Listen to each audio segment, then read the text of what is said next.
What's up, guys? Welcome back to another Fire Emblem Heroes Arena Assault run. And there's a lot of news to unpack from this past week. Book 7 has officially started, and I'm very curious to see what direction they're going to go with it. The concept of us doing these chapters quote-unquote out of order is already a very interesting concept in and of itself. My theory, or well, my personal idea for how the story goes is that there's going to be multiple sections of time that we go through. So it's going to be like we start chapter 13, right, and then we went back to chapter 5. I would hope, or I want it to be that we go through chapter 5 through 8, then 1 through 4, and then 9 through 12. But I think the more likely case might be 5 through 12 and then 1 through 4, because the way I see that setup happening is,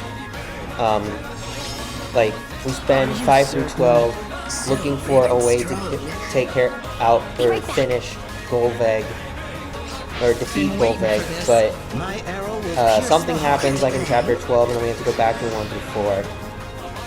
But I would say my idea is an outright impossibility. I mean, it would be interesting if like 5 through 8 is part of the way to figuring out how to defeat Golveg, and then we have to go back to 1 to 4 to do something, and then 9 through 12 is finishing the job. But it'll be interesting, and I hope that the fact that we have these, the chapters are being given to us out of order, quote unquote, hopefully that'll help improve the general flow of the storyline, because it might mean that intelligence systems had to figure out how they wanted the whole storyline to play out and then start dividing it up into chapters, whereas maybe they didn't necessarily do that with the previous books, since they already flow from 1 through 13, so with that, they just needed to know what the start was and what the end was, and then figure it out in between. And I imagine that is could be part of why each book ends up feeling rushed towards the end, because they start planning it out early on, and then realize, oh, we only have a couple more chapters to wrap it up, and so they cram everything into the last like 3 or 4 chapters. But we'll see. Hopefully the flow of this Book 7's plotline is a bit better. So yeah, if you couldn't tell by the thumbnail already, this is going to be the first of quite a few different theme teams that we see during this episode. Interesting that they have, kind of funny that they have Soren there with 3 villains, but I mean, it makes sense, I think. I mean, we don't have too many. I suppose they could have used Oliver instead, but I mean, Oliver wouldn't have worked very well with the team, so I mean, I can understand why. So for this map, I brought Veronica so she could take care of Petrine and Aesala, and I brought Naomi so she can deal with Soren, and I brought Colm because I have Colm and Naomi paired up together, because I like their relationship in Sacred Stone, so I pair them up together in Sacred Stones as well. But I knew Colm by himself wasn't going to be enough to take care of Black Knight, so I brought Brave Erica just to be safe. I mean, I was a little worried about bringing Brave Erica this early on, like only in the second match, because I know she's one of those units that could prove really useful later on, and I generally like because she has so much utility, and I generally like to save those types of units for later matches when I don't need to worry as much about like saving them for that much later. But I was just really uncertain how it would play out if I brought somebody different, especially because of Black Luna. Like, I knew if I brought Silas, he might be in a little bit of trouble because of Black Luna, so that's why I just brought Brave Erica, so I could play her phase instead of trying to tank him on enemy phase.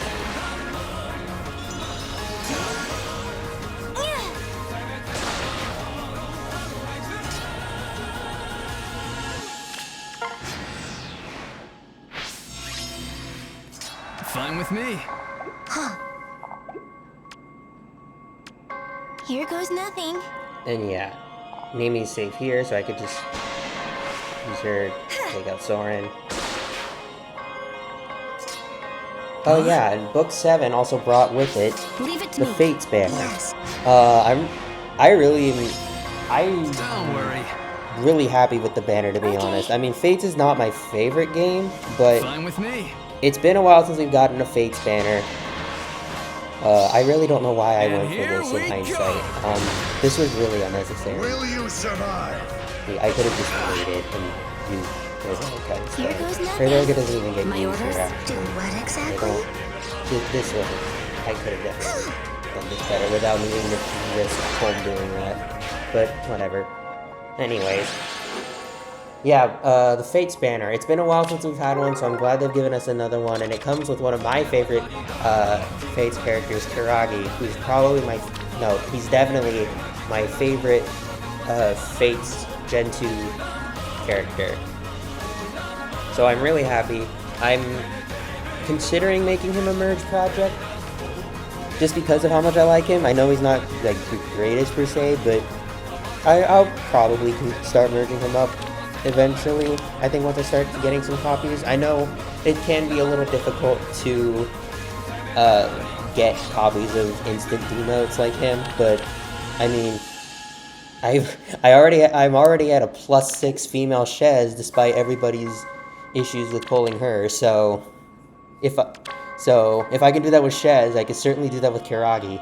I also just hope if Ash from Three Houses comes out soon, and he ends up also being an instant demote, that at the very least he's a different color, just because I would feel bad if I had 2 colorless bow demotes that I wanted to build up at the same time, especially considering they'd likely be built very similarly anyways. So yeah, this team, definitely a bit stronger and more annoying, but I have a unit like Ronin, or units like Ronin and Young Soren, who can do some pretty good work here. Not often you see Ronin get a bit of a spotlight, but he works well for this map because of Legendary Julia and Legendary Lolina.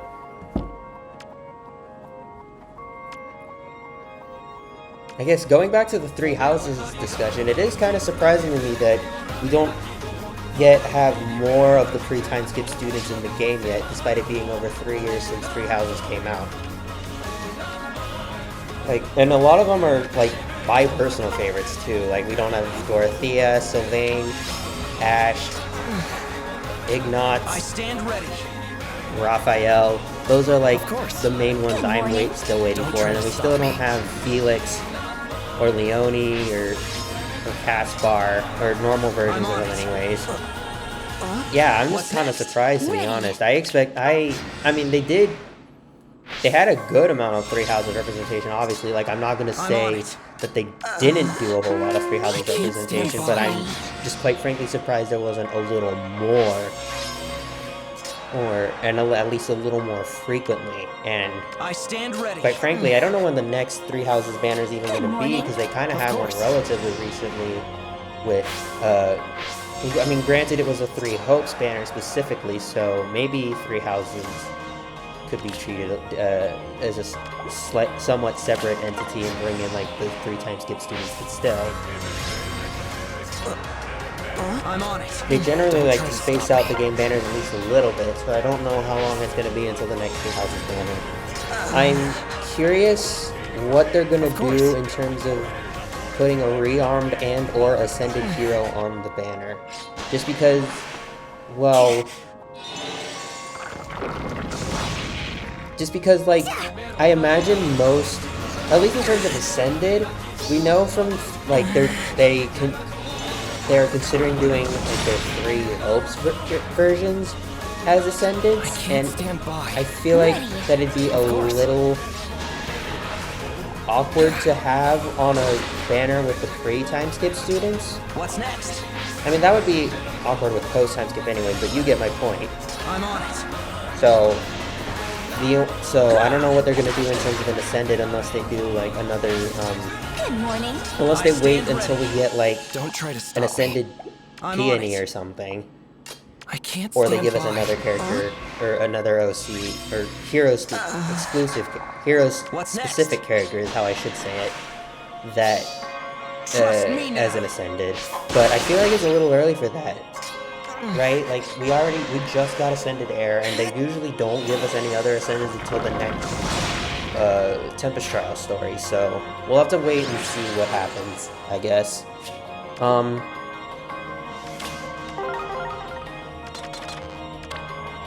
And then in terms of Rearmed, I mean, there hasn't really been much of a trend.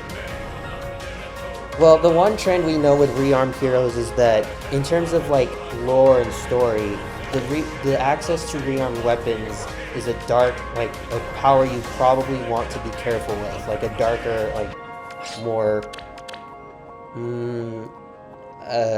corrupting power, I guess, for lack of a better word. So, I mean, there's like, so there's some characters that they could maybe do that for. Like, I could see a rearmed Bronya maybe fit, or so on. But generally speaking, in terms of free time skip, there's not. I wouldn't say that there's too many options. I mean, I guess they could also do rearmed Uber, but I feel like that'd be slightly weird. And then also just the fact that any rearmed all the three houses character on the banner, I feel like would be slightly awkward. But I mean, I guess we'll have to just wait and see what happens. There's just no telling. I do hope like the other three houses students come in soon, just so we can finally like finish them, because it's surprising that it's taken this long.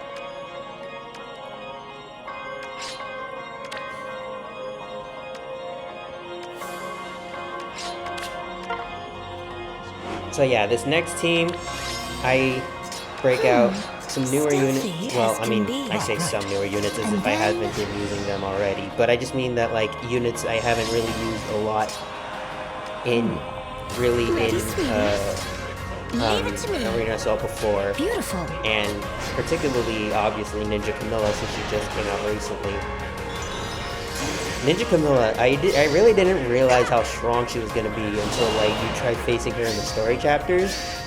Step by And step. I also have been using her a lot in Forging Bonds, because whenever I do Forging Bonds for a banner, I give myself the challenge of creating a theme team for the game. So like for the Ganglot and Ascended Young Tiki banner, I did an Arcanea themed team, and for this I'm doing Fates, obviously, and I'll show you. Stealthy as can be. I started using Ninja Camilla as that, and she's just been clearing a lot of maps. I mean, granted, that's against, you know, AI, you know, default kit, and so obviously it's going to seem more impressive there, but even so, she can just do a lot, and I definitely see her potentially becoming very annoying in PvP modes.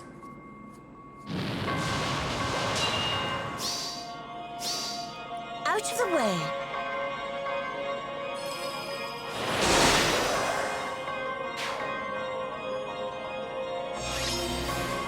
Orders. And speaking of which, actually, now that I think about it, I'm somewhat hoping that not every new hero, either not every new hero's banner is going to have a rearmed hero, or if they do, that not every rearmed hero is going to suddenly be the focus of the main story of the Forging Bonds, which I guess doesn't make a whole lot of sense if they're being put on the banner anyways. Which is why I think the former would be better. It's like, I mean, obviously rearmed heroes are good, but I'm already starting to be a little uncertain of how I feel about the fact that they're always going to be taking up the main, or they're going to be the main focus of the main Forging Bond storyline. Like, and both Rearmed Grima and Rearmed Ophelia storylines so far have been about learning about how the arcane weapons corrupts them. Granted, I haven't finished this Forging Bond story yet, so I don't know if there's just something I missed, but it seems like the premise of both is that, like, Robin and Ophelia both got access to the power, and then became corrupted, and now everybody else is trying to figure out what happened to them and why they're behaving the way they are.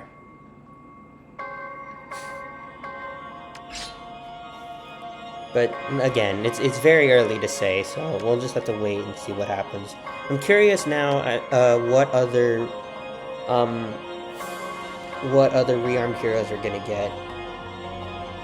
I mean, so far the initial pattern of being villains is broken, although it's clear that there is still some sort of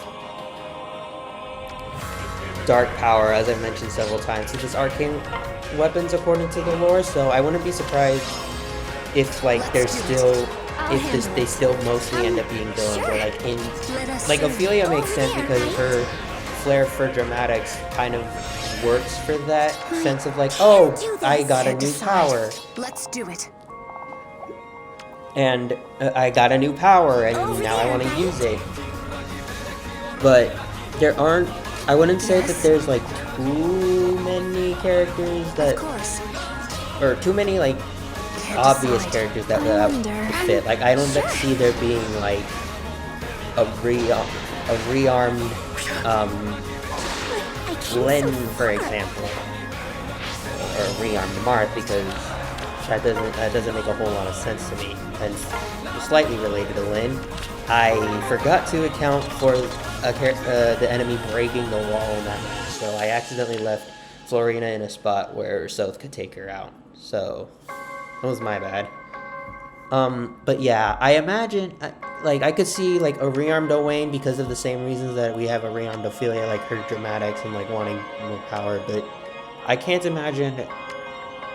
If they decide to keep that trend up for Rearmed Heroes, I can't see like a lot of the more popular picks or like expected like lords and stuff being Rearmed Heroes. I mean, granted, it's intelligent systems and they can do whatever they want and make their own rules, but just based on the current trend with the hero choice and lore, especially with there being specific lore behind Rearmed Heroes, at least compared to Ascendants and stuff, I want to say I can't imagine them going in, or them just going with the same obvious choices over and over and over again like they might with Ascendant and stuff.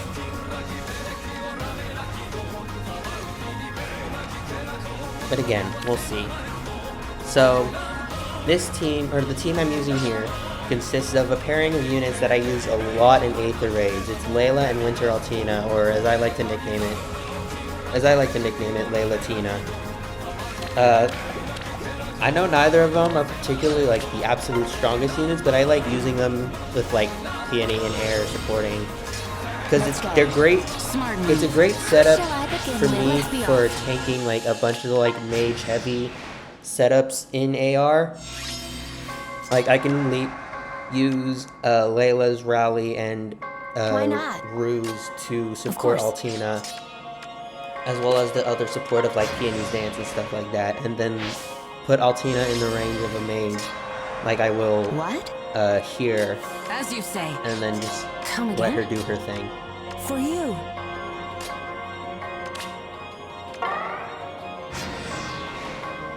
And I actually, there are some times where not having the harmonic skill can be an issue, but in Aether Raids because of dual hindrance, but usually it doesn't end up being that.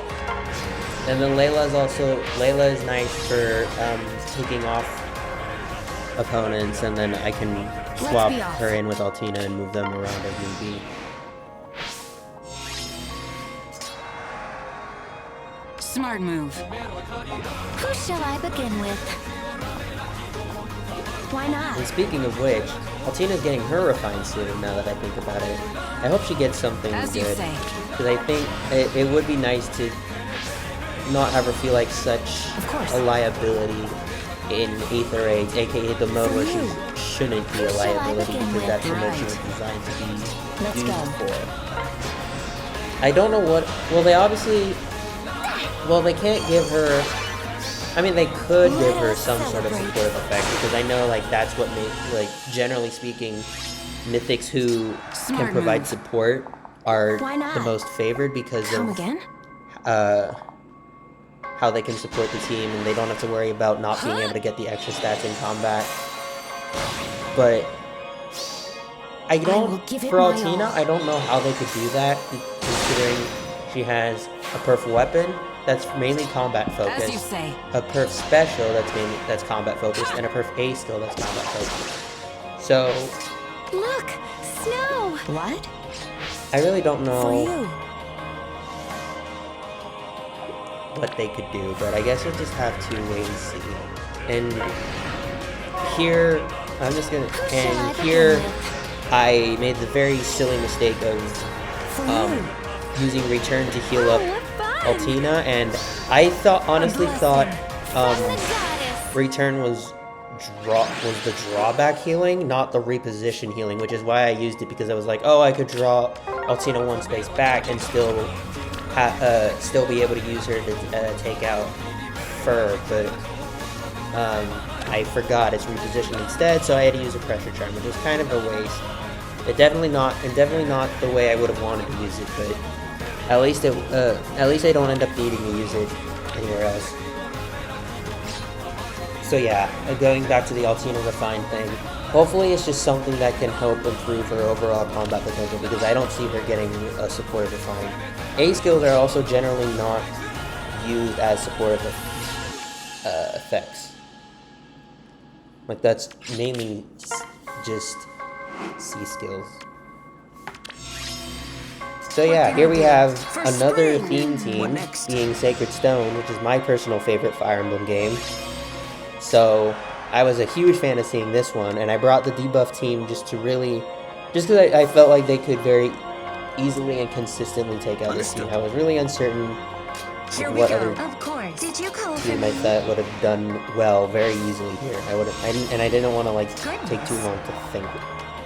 What can I do?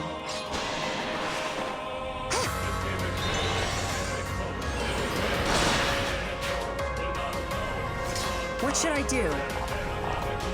Speaking of Sacred Stones, I hope like Ford, Kyle, and Franz get in soon. Like, those are the three I really want out. Just because Can you forgive me? want from Sacred Stones to come soon. I mean, any of them would be cool, but like Gilliam, Vanessa, Serene, or however you say her name, etc., etc., etc. But those are Franz, Ford, and Kyle are the three I want most, just because they're the, well, Franz and Kyle, or no, Ford and Kyle, my bad, are the Christmas Cavaliers in a sense of Sacred Stones. And then I think it would, and I really like Ford, to be honest. If you guys have watched Fargas' support science video where he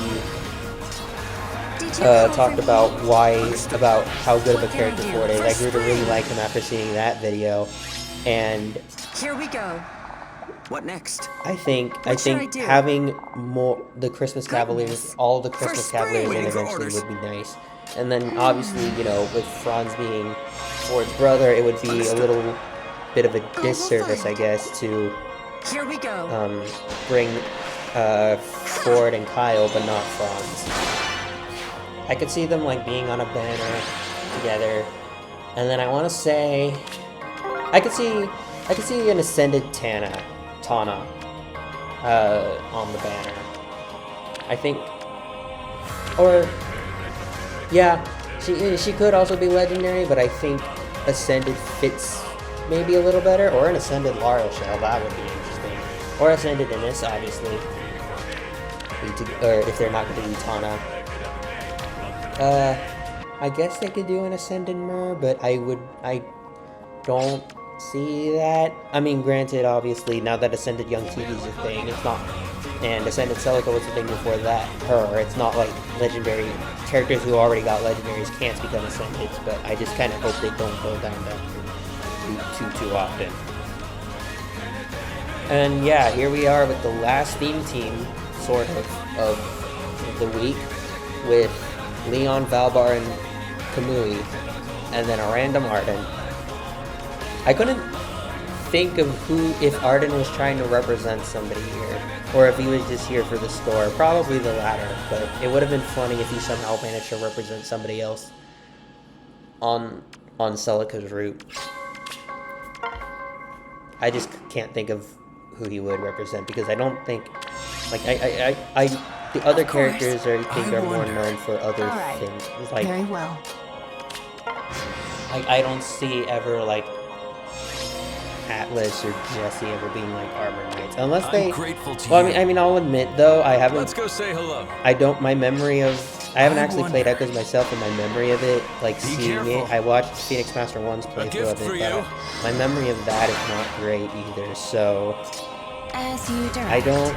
I'm grateful to you. No, I guess I don't know for sure, like Your orders. what most people classify those units as, but I don't see them being knights. Let's go say hello. Think of the plan. So, I mean, if gift for you. there is somebody who Arden could be representing here, let me know. I wonder. But otherwise, anyways, yeah, this team easy to take on, especially since I have Duo Prom. For Dane, it will be done. And yeah, not really much more to say. That's the end of the run. So Of course. hope you guys Let's enjoyed, go say and hello. Your orders. thanks for For watching. Dane.